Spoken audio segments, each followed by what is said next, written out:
ini. Semoga Anda selalu sehat di masa pandemi dan selalu bersemangat untuk menjalani aktivitas. Bagi pemirsa yang harus tetap bekerja di luar rumah, jangan lupa untuk menggunakan masker. Hari ini program Berita News Point hadir menjumpai Anda bersama saya Khairunisa. Selama 30 menit ke depan, News Point akan menyajikan berita terbaru seputar Universitas Brawijaya dan Malang Raya. Jangan kemana-mana, keep on our channel News Point.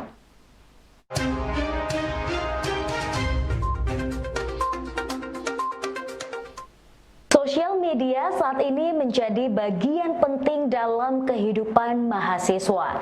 Agar tidak terjadi penyalahgunaan informasi dalam bersosial media, Siberkreasi Kominfo membagi materi etika bersosial media dalam kegiatan PKKMB Raja Brawijaya tahun 2021. Ingat, pertama-tama sebelum kita membagikan sesuatu adalah kita harus memilih, melakukan sebuah penelitian, membaca ulang. Jangan sampai yang kita posting itu ada data pribadi kita. Apalagi kalau ada data pribadi orang lain. Nah, itu lebih tidak boleh lagi ya.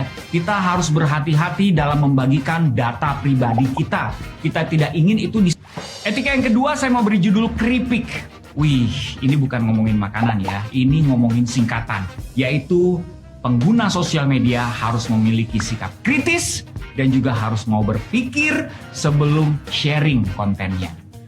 Kita hidup di mana di era banyak sekali berkembang berita-berita hoax, disinformasi, misinformasi. Kita tidak ingin turut menjadi penyebar, bukan? Makanya kalau kita tidak ingin turut menjadi penyebar, kita harus kritis terhadap informasi yang kita terima. Harus melihat sumbernya, harus memperhatikan bahasanya. Apakah ini valid atau tidak? Kalau kita tidak yakin, mendingan. Etika yang ketiga adalah buat para pelaku sosial media yang suka sekali mengambil quotes atau sumber-sumber yang valid lainnya. Ini kalau tadi kan kita sebelumnya bicara soal sumber yang nggak valid, untuk kita ngecek dulu nih. Tapi sekarang bicara tentang karya yang valid sumbernya. Misalnya musik, quotes dari orang, atau teori, atau film, atau apapun yang sudah jelas. Nah, saya menyarankan kita harus mengapresiasi sumber tersebut, yaitu dengan cara kita mention, kita tulis sumbernya dari mana. Itu namanya kita menghargai ide atau karya orang lain, bukan? Kita pun ingin karya kita dihargai. Kalau kita ingin karya dan ide kita dihargai, kita pun juga harus belajar menghargai karya dan ide orang lain, bukan? Setuju? Etika yang keempat adalah ini sangat umum dan saya yakin semuanya setuju, yaitu kita harus memperhatikan gaya bahasa kita. Kalau kita bicara aja bisa suka salah, orang suka susah mengerti, apalagi kalau kita tulis, bukan? Karena tidak ada intonasi di situ. Orang sudah sulit mengerti sebuah kalimat yang ditulis apa adanya, kadang-kadang bisa salah juga mengertinya, apalagi kalau kalimat tersebut disertai dengan ujaran kebencian. Dimulai dengan, heh kamu. Maksudnya yang kasar-kasar seperti itu. Tentu saja itu tidak membuat suasana berkomentar di kolom kita akan nyaman. Wakil Rektor Bidang Perencanaan dan Kerjasama Universitas Brawijaya memperkenalkan kepada mahasiswa baru bahwa Green Campus dan inklusivisme merupakan dasar nilai dari ilmu pengetahuan yang harus dijunjung tinggi. Hal tersebut disampaikan dalam PKKMB UB hari kedua. Green Campus ya, itu pasti ini contohnya, yaitu critical way of thinking. Jadi kita tidak sekedar percaya begitu saja, harus ada skeptis, harus ada curiosity dan seterusnya, dan punya akhlak yang every living thing have a right to exist. Setiap makhluk hidup itu sebenarnya punya hak untuk hidup.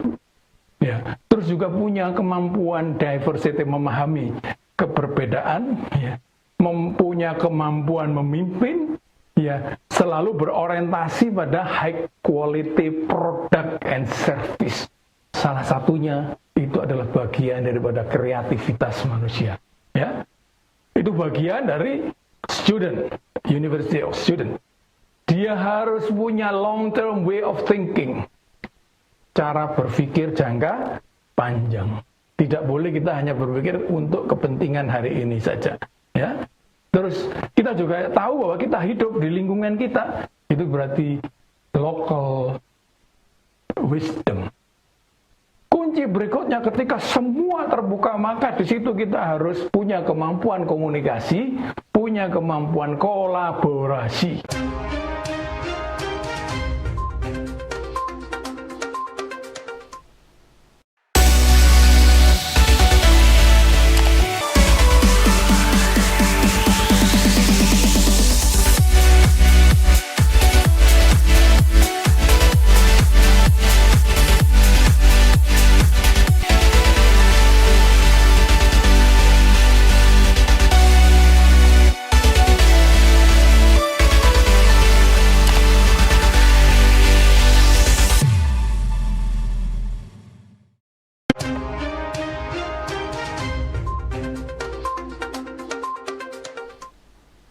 Satgas COVID-19 Universitas Brawijaya melakukan tracing kasus COVID-19 di lingkungan kampus untuk melakukan pelacakan yang dilakukan secara sinergi dengan Satgas Fakultas dan Unit. Hal ini disampaikan Wakil Ketua Satgas P3UB, Dr. Eti Mertianti, saat memberikan materi pada PKKMB Universitas Brawijaya 2021.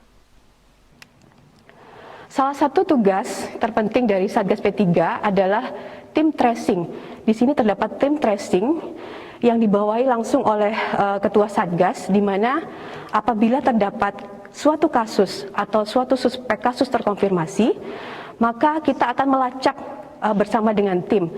Pelacakan bisa bersama-sama dilakukan secara sinergi, baik itu melalui personal atau hotline, atau bisa langsung dilacak melalui fakultas dan unit atau mahasiswa masing-masing.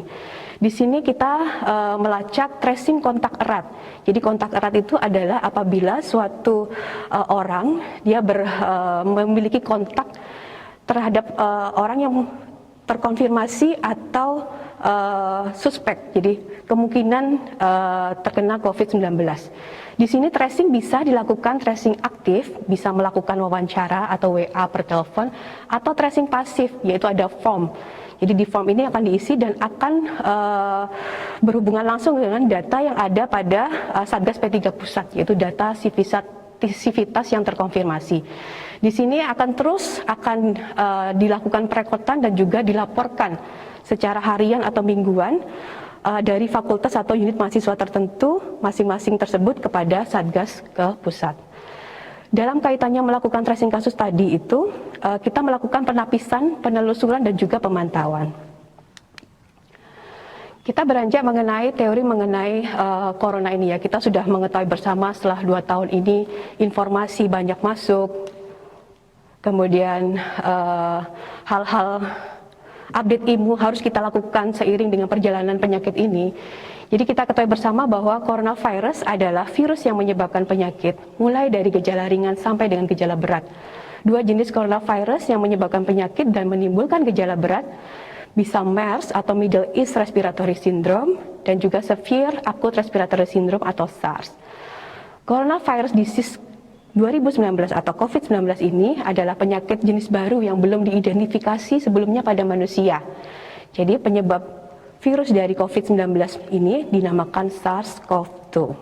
Masih dalam rangkaian PKKMB Raja Brawijaya UB 2021, dalam pelaksanaan di hari kedua ditampilkan materi terkait unit kegiatan mahasiswa yang ada di Universitas Brawijaya. Para mahasiswa baru bisa mengikuti unit aktivitas ini yang terbagi dalam berbagai bidang, seperti minat penalaran, minat olahraga, minat religi, minat kesenian, dan juga minat khusus.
Mahasiswa UB dapat menyampaikan aduan, masukan, kritik, dan saran kepada pihak universitas melalui aplikasi UB Care.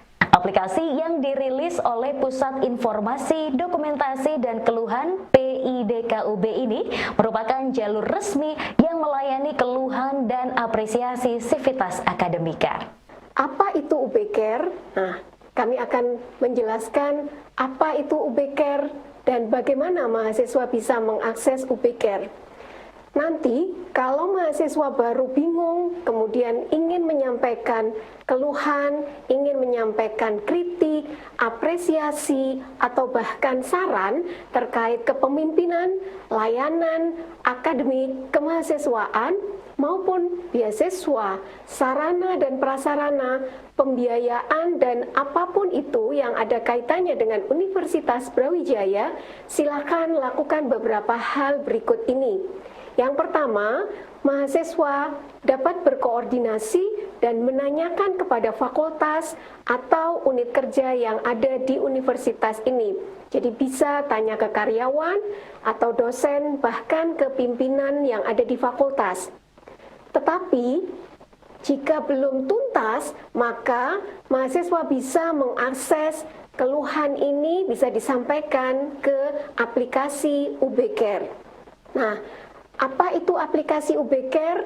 Jadi mahasiswa perlu mengetahui di Universitas Brawijaya ini ada sistem layanan untuk menerima umpan balik, baik berupa kritik, saran, masukan, dan apresiasi untuk sivitas akademika yang ada maupun dari pihak luar Universitas Brawijaya. Kalau mau ditanya, kenapa sih harus UB Care? Apa sih manfaatnya atau keuntungannya kita menggunakan UB Care? Salah satunya adalah UB Care ini merupakan jalur resmi yang dimiliki oleh Universitas Brawijaya dalam melayani keluhan dan apresiasi dari sivitas akademika.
Sebanyak 1.723 mahasiswa baru program magister dan doktor di Universitas Brawijaya mengikuti orientasi pendidikan hari ini. Direktur Pascasarjana UB, Profesor Marjono, menyebutkan bahwa para mahasiswa ini tersebar di 14 fakultas dan 1 multidisiplin.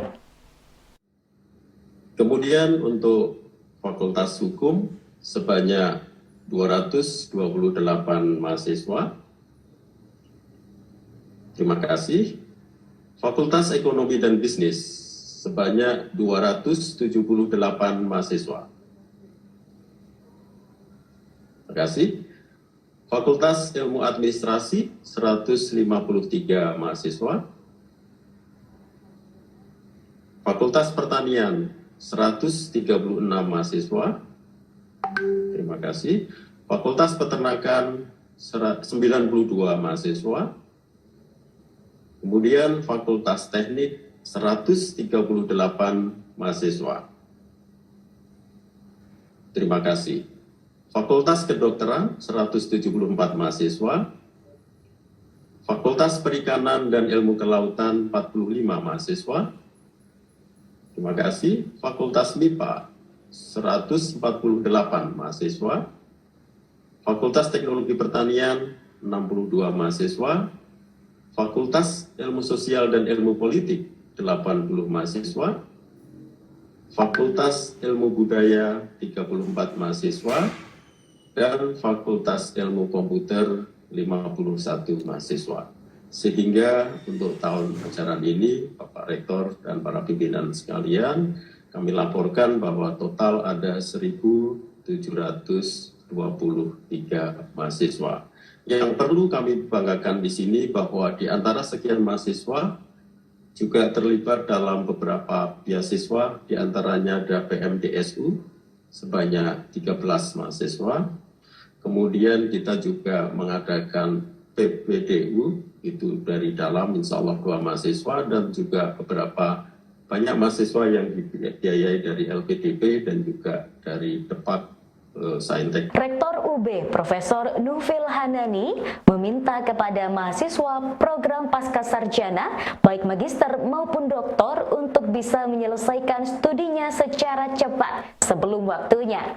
Profesor Nufil berharap untuk magister bisa selesai kurang dari 2 tahun dan doktor bisa tepat 3 tahun. Hal ini menurut Nufil akan berdampak bagus bagi mahasiswa itu sendiri dan juga bagi institusi. Selamat pagi, salam sejahtera untuk kita semuanya. Yang saya hormati para wakil rektor, direktur Pascasarjana, direktur vokasi, yang saya hormati para dekan, dan seluruh juga yang hadir pada hari ini, termasuk panitia dan mahasiswa Pascasarjana yang saya banggakan. Tentu saja yang pertama, marilah kita manjatkan rasa syukur kita kepada Allah Ta'ala, karena pada hari ini Tuhan memberikan kita kesehatan, kesempatan bisa berjumpa walaupun secara daring dalam acara bahkan orientasi pendidikan dan mahasiswaan Pascasarjana. Mudah-mudahan pertemuan ini dicatat sebagai amal ibadah kita semuanya.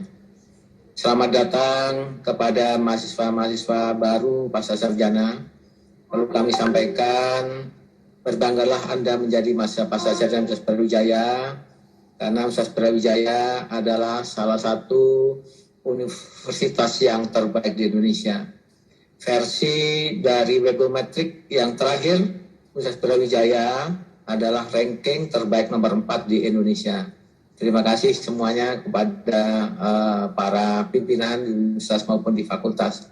Ranking di Kementerian Pendidikan dan Kebudayaan, Riset dan Teknologi, Universitas Brawijaya berada juga pada ranking 7 dan 8 di Indonesia. Dan Alhamdulillah Pascasarjana Brawijaya ini termasuk paling banyak diminati juga oleh seluruh mahasiswa-mahasiswa dari seluruh Indonesia. Ini sangat membanggakan. Pesan saya nanti mudah-mudahan bisa tepat waktu lulusnya. Syukur kalau bisa kurang dari waktu yang ditentukan. Kalau S2 itu atau program master maksimal 2 tahun, kalau perlu bisa kurang dari 2 tahun. Saya mempunyai pengalaman empiris, pernah membimbing, juga bisa lulus dari kurang dari 2 tahun. Untuk mahasiswa program doktor atau S3, saya juga berharap maksimal lulus kalau bisa 3 tahun gitulah. Syukur-syukur kalau bisa kurang waktunya. Ini akan menjadi sangat baik untuk Anda dan untuk institusi Anda semuanya. Itu dari saya tidak banyak panjang lebar, nanti tolong diikuti seluruh kegiatan-kegiatan yang ada di dalam orientasi pendidikan kemasan ini. Dengan memohon ridho dari Allah, dengan mengucap bismillahirrahmanirrahim, maka acara orientasi pendidikan dan kemahasiswaan mahasiswa Pascasarjana Universitas Brawijaya tahun 2021-2022 saya nyatakan dimulai. Guna menekan angka kematian ibu hamil akibat COVID-19, vaksinasi COVID-19 bagi ibu hamil di Kota Malang mulai dilaksanakan. Bertempat di Rumah Sakit Universitas Brawijaya, sebanyak 60 dosis pertama vaksin Sinovac didistribusikan. Program vaksinasi COVID-19 bagi ibu hamil ini akan dilanjutkan di berbagai wilayah puskesmas. Hadir dalam pelaksanaan vaksinasi Rektor Universitas Brawijaya, Direktur Rumah Sakit UB, Kepala Dinas Kesehatan Kota Malang, dan Ketua Ikatan Dokter Indonesia Kota Malang. Jadi di Indonesia, di Jawa Timur itu tinggi, ya, sehingga vaksinasi ini salah satu cara untuk menurunkan kematian ibu hamil. Setelah dari sini itu nanti ada basis wilayah. Jadi masing-masing ibu hamil yang berada di wilayah puskesmas itu nanti bisa melaksanakan vaksinasi di wilayah puskesmas sesuai dengan umur kehamilan itu. Dan sementara ini vaksin insya Allah tersedia tapi tidak banyak, sehingga nanti teman-teman puskesmas sudah bisa mengagendakan, karena ini kan di puskesmas juga masih ada vaksin 2, dosis 2 Sinovac dan vaksin 2 AstraZeneca, sehingga supaya nanti jadwalnya tidak tempuk dengan 2 dosis tersebut, ya. Berapa dokter sasarannya untuk ibu hamil di Kota Malang? 1.515 menurut data, dengan umur kehamilan 13 sampai 34 minggu. Ya pemirsa, informasi tadi sekaligus menutup perjumpaan kita hari ini. Jangan lupa saksikan News Point setiap hari pukul 19.30 waktu Indonesia Barat hanya di UB TV, Televisi Pendidikan Universitas Brawijaya. Saya Khairunisa dan seluruh kru yang bertugas pamit undur diri. Tetap patuhi protokol kesehatan, wajib menggunakan masker, dan terima kasih atas kebersamaan Anda. Selamat beraktivitas.